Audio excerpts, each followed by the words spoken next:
नमस्कार दोस्तों, आज मैं आपको सुनाने जा रहा हूँ निसी डाकनी की एक हॉरर स्टोरी।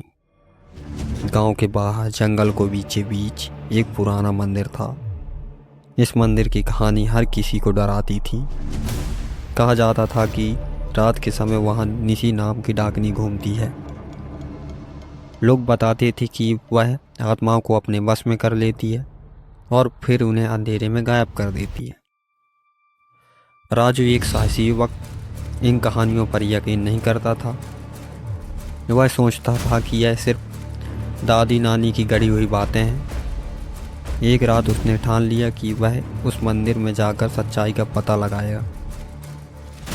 उसके दोस्तों ने उसे बहुत रोका, लेकिन उसने किसी की एक ना सुनी। चांदनी रात थी। राजू ने अपनी टार्च और एक छोटा सा चाकू लिया और मंदिर की ओर निकल पड़ा। रास्ते में हवाएं अजीब तरह से साएं साएं कर रही थी, जैसे कोई उसे रोकना चाह रहा हो। जंगल में प्रवेश करते ही उसकी रीढ़ में एक ठंडक सी दौड़ गई, लेकिन वह डरा नहीं।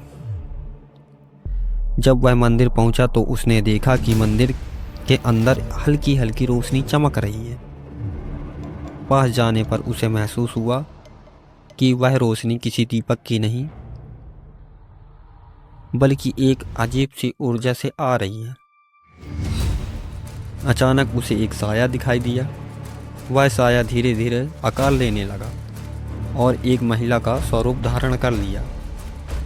वह सफ़ेद साड़ी में लिपटी हुई थी। उसकी आंखें चमक रही थी और उसका चेहरा बेहद डरावना था। कौन हो तुम? राजू ने हिम्मत जुटाकर पूछा। महिला ने जोर से हंसी। उसकी आवाज़ पूरे जंगल में गूंज उठी। मैं निसी हूँ। जो यहाँ आता है वह वापस नहीं जाता है।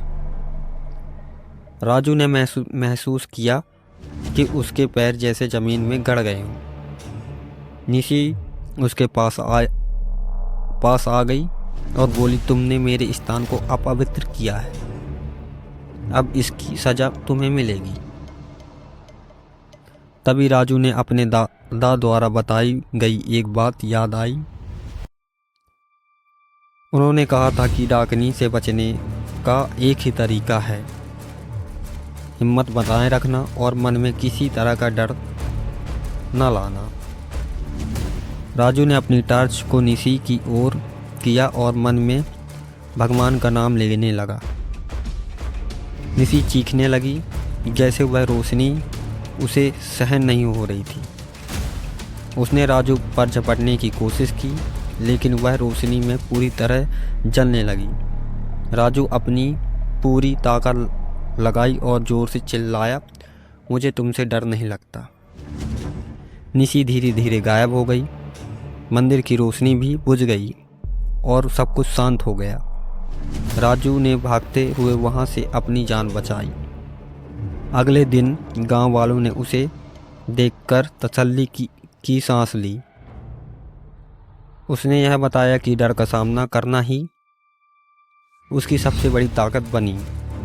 उसके बाद से उस मंदिर में किसी ने निसी को नहीं देखा, लेकिन लोग कहते हैं कि अगर आप डर के साथ उस जंगल में जाएंगे तो निसी वापस आ जाएगी।